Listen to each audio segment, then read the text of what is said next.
Wallahi, my brothers, in my very little time in da'wah, I've come across two types of people. One is the one who thinks he's a bad boy. He thinks he's a gangster. He thinks he's above everyone else. And deep down in his heart, and even times on his tongue, he makes it very clear that he doesn't have time for Allah. That he doesn't have time for this deen. That he doesn't have time for this religion and sunnah and do this and do that and this is haram and this is not allowed. And there's an attitude that comes along with it. That pride, that arrogance in the heart. You come to talk to the brother, he says, get out of here, man. Every time one of you grows a little bit of a beard, now he thinks he's a sheikh. Everyone wants to come and preach to me. Get out of here, man. I don't need this in my life. Let me do my thing.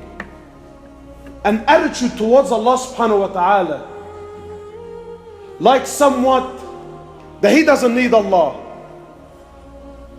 And then there's the opposite too. There's the guy who, mashallah, he's been on deen for a couple of years.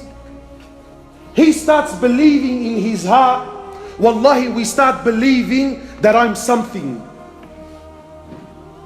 We start looking down at others.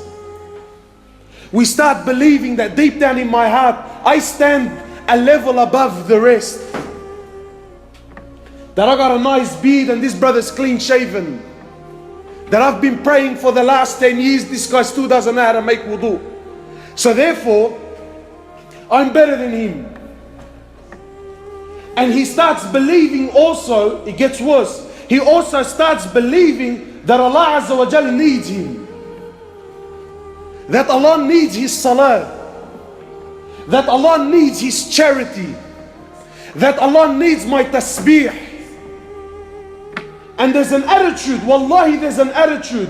One of us, as he's walking out of the masjid, maybe he puts $50 into the donation box, and in the depths of his heart, wallahi, in places we don't talk about, you really truly believe that Allah owes you a favor.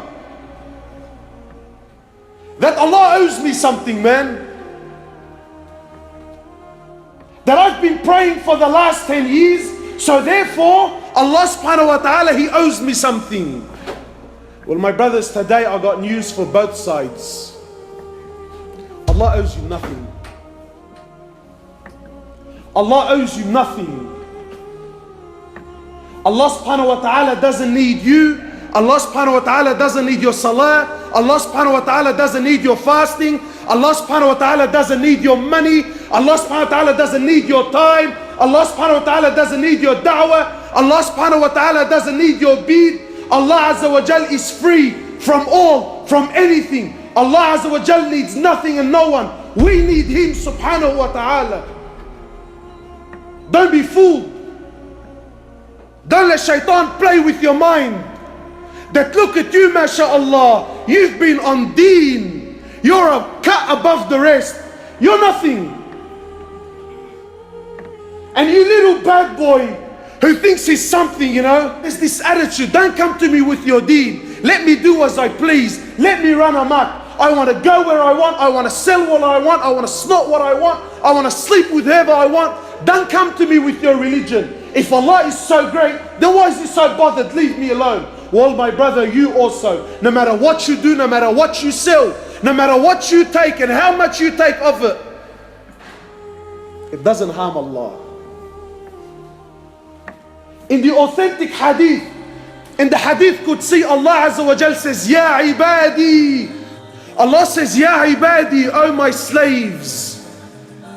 If the first of you to the last of you, the human of you and the jinn of you, if you were all to come together collectively, all, not some, all of you were to come together collectively to worship me and worship me and worship me until you become like the most pure heart amongst you, this does not increase my greatness in any way, shape or form.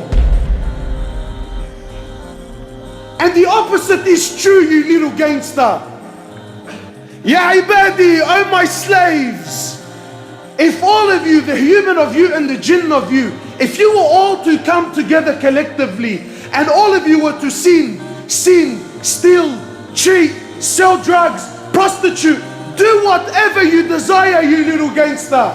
Do whatever you think makes you look cool and hectic on the streets.